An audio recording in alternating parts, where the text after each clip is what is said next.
औज़ुबिल्लाहिमिनश्शैतानिर्रजीम बिस्मिल्लाहिर्रहमानिर्रहीम।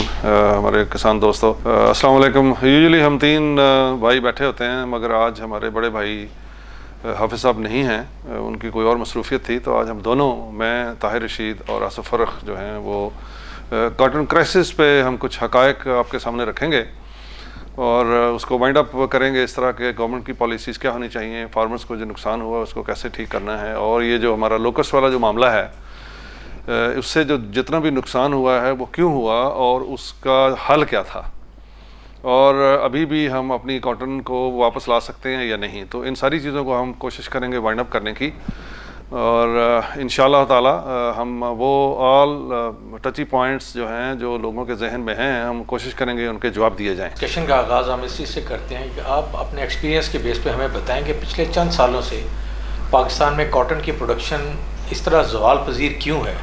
कौन से ऐसे अवामिल हैं जो प्रोडक्शन एरिना में और पॉलिसी एरिना में मिक्सअप करके हमारी इकॉनमी को हर्ट किया जा रहा है फ्रॉम कॉटन पर्सपेक्टिव। जी आसिफ, मैं थोड़ा सा पीछे लेके जाऊंगा आपको। मैं 2015-16 में मुझे एक असाइनमेंट मिली थी कि हमारी कॉटन जो थी वो सिंध में और पंजाब में फ़ेल हो गई थी, और जो फैक्ट फाइंडिंग कमेटी की जो रिपोर्ट है वो मुझे दी गई और मुझे कहा गया कि आप इसको एनालाइज़ करें। तो जब मैंने उसको देखा तो उसमें जो हमारे पंजाब के लोग थे जो उस वक्त डिफरेंट पोजीशंस पे बैठे हुए थे, उन्होंने एक रिपोर्ट तैयार की और उन्होंने कोई 15 के करीब जो थे वो फैक्टर्स पे पॉइंट किए। तो मैंने उसी में से 4 फैक्टर्स निकाले, उसका एनालिसिस किया, और वो जो 4 फैक्टर्स थे जो मैं आपके सामने रखने जा रहा हूँ, उसमें से जो 2 थे वो था एक क्लाइमेट चेंज यानी फ्लक्चुएशन इन द टेम्परेचर और रेनफॉल स्पैन जो बढ़ गया था, और तीसरा फैक्टर था इनपुट कास्ट, और चौथा फैक्टर था seed quality of BT cotton. तो ये 4 मेजर फैक्टर्स थे जिनकी वजह से हमारी 2015 और 16 में जो है वो क्रॉप फेल हो गई थी। तो मैंने ये प्रेजेंटेशन देनी थी उस वक्त के वज़ीर आला शहबाज शरीफ साहब को। तो अनफॉर्चुनेटली हमारी मुलाकात इसलिए ना हुई कि मुमताज़ साहब को जो है वो शहीद कर दिया गया और हड़ताल हो गई। लेकिन फिर भी मैंने जाते जाते, आबिद साहब थे सेक्रेटरी फेडरल लेवल पे, उनको मैंने प्रेजेंटेशन दी और वो मैं प्रेजेंटेशन उनके हवाले कर गया ताकि वो पॉलिसी मेकिंग में इन चीज़ों का जो है वो ख्याल रखें आने वाले सालों में। और उस जो रिपोर्ट को तैयार करने में मेरी मदद की हमारे एक दोस्त थे, doctor Aslam Gill. He was commissioner crops at that time in the federal government. तो जितना भी डाटा एनालिसिस था वो हमें प्राइसेस कमीशन की तरफ से जो मुझे दिया गया, उसमें उन्होंने मेरी बहुत ज़्यादा हेल्प की थी। अच्छा, मगर डिलेमा ये है कि हालांकि वो मेरा कॉपीराइट था, मैं फिर भी दे गया, और वो उनके पास अभी भी कहीं मिनिस्ट्री में पड़ी हुई होगी, लेकिन किसी ने उसका ख्याल नहीं किया। और इस दफ़ा जब मैं आया हूँ तो सेम सिनेरियो रिपीट हुआ। 2018 और 2019 वाली जो क्रॉप फेल हुई उसमें भी ऑलमोस्ट वही 4 फैक्टर थे कि हम लोगों ने कोई लॉन्ग टर्म प्लानिंग की नहीं, जो भी रिकमेंडेशन दी गई थी उनको किसी ने देखा नहीं, वो किसी रद्दी की टोकरी में फेंक दी गई होगी, और बार बार ये हुआ। अच्छा, फिर ये कंस्पिरेसी के तौर पे भी किया गया कि एक तरफ हम कहते हैं जी कि हम वाटर डेफिसिट कंट्री हैं, दूसरी तरफ जो है वो एक साजिश के तहत, कौन कौन उसमें मुजरम है आप सब लोग जानते हैं, उस कॉटन बेल्ट को जिसको हम सिल्वर वैली कहते थे, यानी मेरी चांदी जो थी उसको उड़ा दिया गया एक साजिश के तहत। गन्ना जो है उसने उसको रिप्लेस कर दिया कॉटन ने, और कॉटन बर्बाद हो गई। और ये की गई क्योंकि पाकिस्तान की एक्सपोर्ट अर्निंग जो थी वो 70% जो है वो कॉटन कवर करती थी, और उसका ट्रिकल डाउन इम्पैक्ट होता था up to the family levels. Even मेरी अपनी एक फैमिली थी, दोस्त हैं हमारे, मेरे रिश्तेदार भी हैं, उनकी जिनिंग फैक्ट्रीज थी, तो उन्होंने छोड़ के तो वो फार्मास्यूटिकल इंडस्ट्री में चले गए।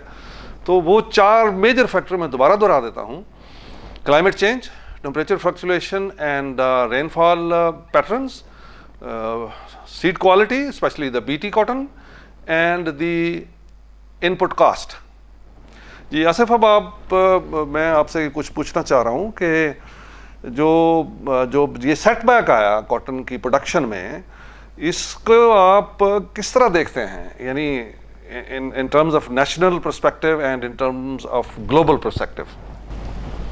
डॉक्टर साहब, आपने बड़ा अच्छा जामिया बैकग्राउंड दिया कि पाकिस्तान में कॉटन के सिनेरियो में क्या हो रहा है, और बदकिस्मती से आज भी क्लाइमेट चेंज का जो इम्पैक्ट है क्रॉप सेक्टर के ऊपर उसको इनकॉर्पोरेट नहीं किया जा रहा, वैराइटल डेवलपमेंट में भी उस तरीके से और गवर्नमेंट की पॉलिसीज़ में भी उसको डाइजेस्ट नहीं किया जा रहा, क्योंकि इसका डायरेक्ट इम्पैक्ट हमारी ओवरऑल इकॉनमी पे आता है, चाहे प्रोडक्शन है, चाहे प्रोसेसिंग है, चाहे ट्रेड है।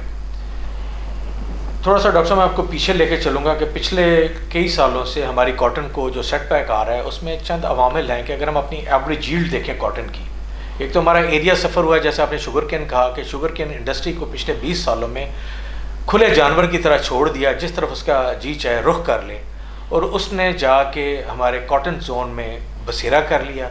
और कॉटन जोन में पिछले 20 साल में जो इंडस्ट्री शुगर इंडस्ट्री लगी है उसने हमारे कॉटन की रीढ़ की हड्डी को डैमेज किया है। कॉटन के फार्मर का एतमाद अपनी फसल पर कम किया है। गवर्नमेंट को एक तो इस एंगल से इसको देखने की ज़रूरत है, इसके बारे में हम बाद में बात करेंगे। दूसरा, हमारे मुल्क में जो जैसे आपने बिल्कुल सही कहा, वैरायटीज़ जो हैं इतना इनडिस्क्रिमिनेटली इलेजिटिमेट सीड भी पाकिस्तान में ला के, इंडिया से सीड लाया गया पाकिस्तान में, कोई उसके ऊपर मार्क नहीं था क्या स्टैंडर्ड हैं, लेकिन माफिया सीड को लेके आई और उन्होंने कहा ये जीएमओ सीड है।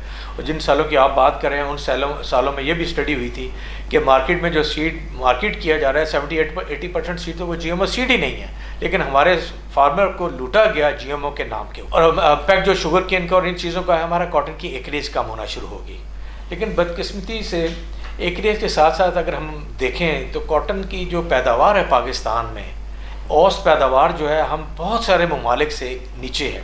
आप हैरान होंगे, मेरे पास स्टैटिस्टिक्स है इस वक्त दुनिया में जो मेजर ममालिक हैं। किसी ज़माने में यूएस लीड किया करता था पैदावार के हवाले से, लेकिन इस वक्त दुनिया की सबसे बेहतरीन कॉटन की यील्ड चाइना ले रहा है। चाइना दुनिया का सबसे बड़ा कॉटन का प्रोसेसर भी है, जहाँ चाइना 1.75 पौने 2 टन फुट्टी कॉटन जो है 1 हेक्टेयर से उठा रहा है। और अब बदकिस्मती देखें कि पाकिस्तान में हम बड़ी मुश्किल से आधा टन कॉटन जो है 1 हेक्टेयर से उठाते हैं, यानी 3 गुना हमसे ज़्यादा चाइना की प्रोडक्शन है। चाइना के बाद जो दूसरा मुल्क आता है प्रोडक्शन के हवाले से वो टर्की है। टर्की भी ऑन एवरेज 1.5 टन से ज़्यादा पर हेक्टेयर कॉटन उठाती है अपने 1 हेक्टेयर से, और हम टर्की का भी तीसरा हिस्सा उठाते हैं। यानी चाइना जो है टर्की से 20-25% आगे है, पौने 2 टन उठाती है पर हेक्टेयर। अमेरिका जैसा मुल्क जो अपने आप को किसी ज़माने में लीडर कहता था कॉटन की प्रोडक्शन में, वो भी अब 1 टन से नीचे पर हेक्टेयर कॉटन की प्रोडक्शन उठाता है। पाकिस्तान में अब सूरत हाल जो है बहुत फ्लक्चुएट हुई है। हम जहाँ 700 केजी उठाते थे, हमने 2019-20 का जो एस्टिमेट है वो 1.5 टन का है, यानी हमारे तकरीबन 1/3 यील्ड में ड्रॉप आया है। किस वजह से यील्ड में ड्रॉप आया? 2 बड़े फैक्टर हैं, एक वैरायटीज़ हैं और दूसरा पेस्ट का इन्फेस्टेशन है। तीसरा लोकस्ट ने भी थोड़ा सा हमारे बॉर्डर्स एरिया में डैमेज किया। वैरायटीज़ में क्यों? वैरायटीज़ में माफियाज़ का जो किरदार था, जैसे हम सबको मालूम है कि जीएमओ को, मॉन्सेंटो को यहाँ डेवलप करने के लिए हुकूमत के कॉरिडोर्स में बैठे हुए लोगों ने इस पर हमारे अपने रिसर्च सिस्टम को कैसे हर्ट किया, हमारी जो अपने वैराइटल सिस्टम डेवलप हो रहा था उसको कैसे हर्ट किया। तो खुदारा अगर हमने अपने आप को बेहतरी की तरफ लेके जाना है कॉटन की प्रोडक्शन को, हमें चाइना और टर्की को सामने रखना चाहिए। हमें उनके विजडम से, उनके नॉलेज से अपने आप को जल करना चाहिए। मुझे बहुत अच्छी तरह याद है कि 2009-10 से हमने चाइनीज़ एकेडमी ऑफ साइंसेस के साथ मिल के उनसे वो जेनेटिक मटेरियल लिया जो वो किसी को नहीं देते थे। उन्होंने F1 लाइन्स पाकिस्तान को दी कि आप अपना यहाँ मटेरियल पे काम करें। लेकिन बदकिस्मती ये है कि हमारे हुकूमती अदारों में बैठे हुए लोगों ने सिर्फ एडमिनिस्ट्रेटिव चेंज आई इदारे में तो उन्होंने उस सिस्टम को डिमोलिश करके रख दिया। रेड लीफ वैरायटीज़ आई, हाइब्रिड पे काम शुरू हुआ। तो खुदा के लिए हमारे हुकूमती इदारों को, पॉलिसी मेकर्स को इस चीज़ पे सख्ती से इदारों को पाबंद करना चाहिए कि जो रिसर्च का काम हो रहा है, अगर एक इदारे का सरबराह या सेक्रेटरी चेंज हुआ है या इदारे का चेयरमैन चेंज हुआ है, उस काम को कोई बंदा हाथ ना लगाए। जब आप एक सिस्टम को ब्रेक कर देते हैं, जैसे आपने कहा था सीड, उस वक्त अगर उस काम को हम कंटिन्यू करते हैं, हमने चाइनीज़ विजडम को अपने रिसर्च सिस्टम में इनकॉर्पोरेट किया था, हम टर्किश एक्सपीरियंस से भी अपने आप को जल कर सकते हैं। और हमारे फार्मर्स को जो सीड, एक बहुत सीरियस इशू है हमारे फार्मर्स का सीड का, हम उस सीड को भी आगे लेके जा सकते हैं।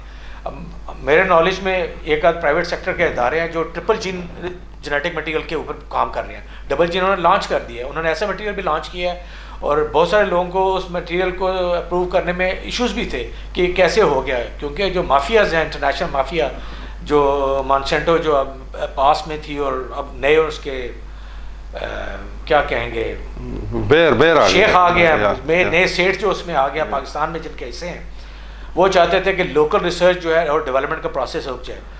माजी में हमारा सेंट्रल कॉटन रिसर्च इंस्टीट्यूट बहुत अच्छा काम करता था। अब पिछले 10-20 साल से सेंट्रल कॉटन रिसर्च इंस्टीट्यूट को 10 साल में क्या हो गया है कि वो अब स्क्रैच पे आ गया है? क्यों वहाँ से नया जेनेटिक मटेरियल डेवलप नहीं हो रहा है? क्यों जो इश्यूज इमर्ज कर रहे हैं कॉटन के ऊपर उनको लेके आगे नहीं जा रहे? तो इसलिए मैं कहूँगा कि हमें सीखना चाहिए चाइनीज़ रिसर्च सिस्टम से, हमें अपने आप को लिंक करना चाहिए, टर्किश रिसर्च सिस्टम के साथ लिंक करना चाहिए। और फेडरल गवर्नमेंट में जब इन्होंने 18th अमेंडमेंट के से पहले और फिर बाद में भी जब कॉटन को डी लिंक करके मिनिस्ट्री ऑफ कॉमर्स के साथ टेक्सटाइल को लिंक कर दिया, टेक्सटाइल मिनिस्ट्री के साथ लिंक कर दिया और कॉमर्स के साथ लिंक कर दिया कॉटन को, उसने भी हमारे कॉटन के रिसर्च सिस्टम को काफ़ी नुकसान पहुंचाया है। तो दोबारा मैं तो बहुत खुश हुआ हूँ इस बात पे कि दोबारा कॉटन का सिनेरियो जो है ministry of national food security के पास आ गया है। तो अब ministry of national food security के सेक्रेटरीज़ की भी जिम्मेदारी है। सेक्रेटरीज अगर घर से व्हाट्सएप पर मिनिस्ट्री चलाएंगे तो ऐसे सेक्रेटरी कभी कामयाब नहीं होंगे। और कॉटन जो है, वीट और कॉटन हमारे मुल्क की बहुत सेंसिटिव चीज़ें हैं। हमने वीट के साथ खिलवाड़ किया, कॉटन के साथ खिलवाड़ किया, खुदा के लिए अब हमें इससे रुकना चाहिए। अच्छा, इसमें मैं कुछ ऐड करना चाहता हूँ। जैसे आसिफ ने जो 2 पॉइंट डाले हैं, चाइना की प्रोडक्शन जो है वो क्यों ज़्यादा है और तुर्की की प्रोडक्शन हमसे क्यों ज़्यादा है।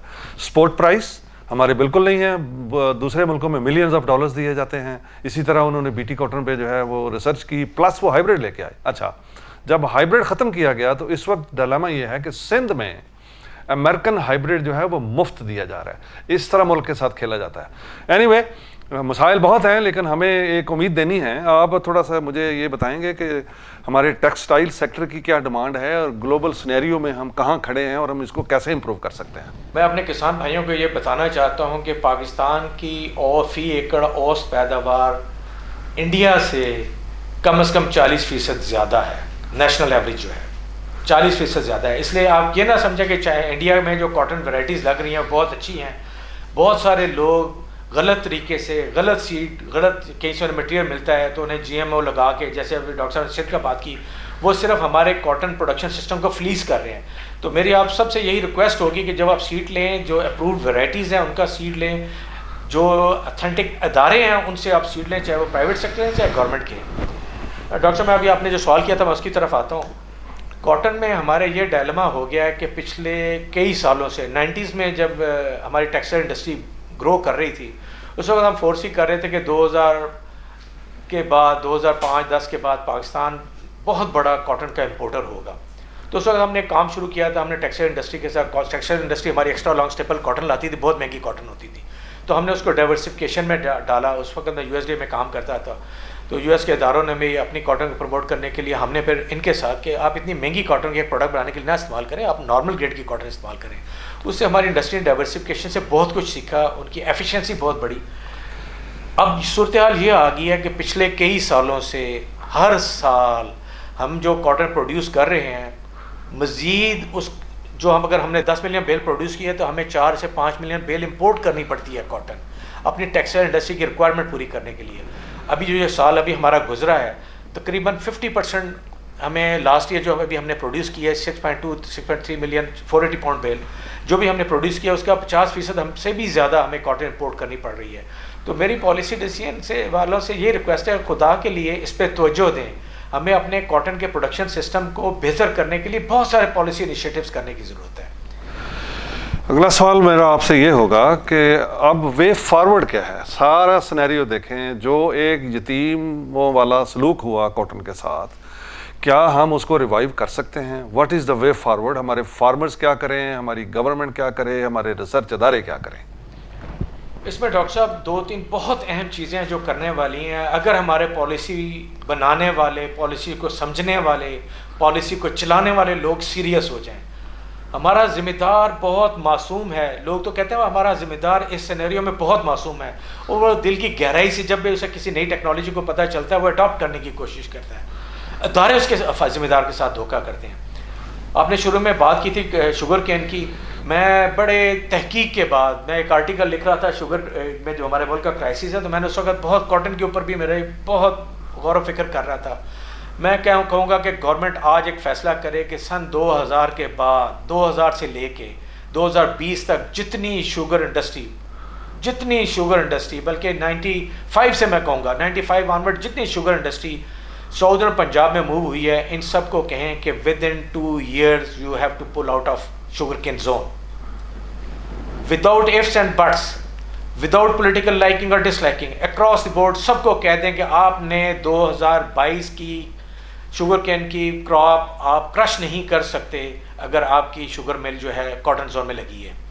दूसरा, इन्हें गवर्नमेंट को चाहिए कि हर शुगर मिल को पाबंद कर दें कि 2021 की प्रोडक्शन से, क्योंकि 2020 की शुगर केन की प्लांटिंग हो चुकी है, जो 2020-21 में हार्वेस्ट होनी है, कि 2021 की क्रॉप में हर शुगर मिल को पाबंद करें कि कम से कम 15 से 20% वो चुकंदर क्रश करेगा जितना उसने गन्ना क्रश किया है। Exactly. और शुगर मिल्स को कहें कि अगले 5 साल में उन्हें सिर्फ 25% गन्ना को क्रश कर सके, 75% उन्हें अपनी चीनी चुकंदर से बनानी है। उससे हमारे 2 एरिया से एड्रेस हो जाएंगे। चुकंदर जो अब हमारे शुगर मिलें हमारे सेंट्रल जोन में आएंगी तो चुकंदर की क्रॉप सेंट्रल जोन में बहुत अच्छी हो सकती है, वो और सॉल्ट टॉलरेंट भी है, और सॉल्ट टॉलरेंट भी है। फिर शुगर केन की पानी क्रॉप कम पीती है। हम पूरे केपीके में शुगर केन को बिल्कुल बैन कर दें, वहाँ केपीके में गेम चुकंदर लगाओ। इसी तरह सिंध में भी लग सकती है। अच्छा, सिंध में भी ट्रैक है जहाँ ठंडी हवाएं चलती हैं, बिल्कुल शुगर केन चुकंदर लग सकता है। 5 साल 5 ईयर प्लान बना दें, कॉन्स्टिट्यूशनल उसको सिक्योरिटी दें, और हमें अपनी चीनी की पैदावार को गन्ने से चुकंदर पर शिफ्ट करने से हमें 2 बड़े फ़ायदे होंगे। एक, कॉटन बेल्ट में हमारी कॉटन वापस आ जाएगी। 2, शुगर केन जो जितना पानी लेता है उस पानी से हम 3 फसलें ले सकते हैं। एग्जैक्टली। और कॉटन जो है हमारे दूसरे एरियाज की तरफ निकले। कॉटन के जो रवायती इलाके थे, कॉटन हमारे फैसलाबाद डिवीजन में होती थी, कॉटन हमारे सरगोदा डिवीजन में होती थी, इन एरियाज़ में भी फिर कॉटन आएगी। जब कॉटन अपने कन्वेंशनल इलाकों में दोबारा वापस आएगी तो हमारी कॉटन की एकरेज बढ़ेगी। और कॉटन एक ऐसी फसल है जिसकी डिमांड ग्लोबल मार्केट में कम नहीं बढ़ेगी। दुनिया सिंथेटिक फाइबर से नेचुरल फाइबर्स की तरफ पिछले 20 सालों में बहुत तेज़ी से आई है, और लोगों में भी इस चीज़ का एहसास पैदा हो गया कि अगर हम ब्लेंडेड प्रोडक्ट 3 लेते हैं तो अगर हम कॉटन का 1 ले लें तो हम ज़्यादा कंफर्टेबल होते हैं। जी दोस्तों, हमने कोशिश की है कि हम बड़े बड़े जो फैक्टर्स हैं उनको डिस्कस करें, और जाने से पहले मैं आपको एक दफ़ा फिर जो है वो पिन पॉइंट कर देता हूँ। 4 मेजर फैक्टर्स थे, जिसमें क्लाइमेट चेंज तो है ही है, आप सब देख रहे हैं। उसके बाद अभी हमारी लोकस्ट वाली एपिडेमिक आ गई, उसका बड़े अरसे से जो है फार्मर रो रहे थे, लेकिन पॉलिसी मेकर्स को टस से मस नहीं हुए, और आप देखें क्या क़यामत बर्पा हो गई है वहाँ पे, और अभी तक वो चल रहा है। सीड क्वालिटी बीटी करते करते यहाँ तक पहुँचा दिया, लेकिन अडॉप्ट करनी थी 2010 में, लोगों ने 2002 में ही लाना शुरू कर दी। मेरे एनालिसिस के मुताबिक उसमें वो पहले तो जीन ही नहीं था, अगर वो जीन था तो वो टॉक्सिन लेवल ही नहीं था।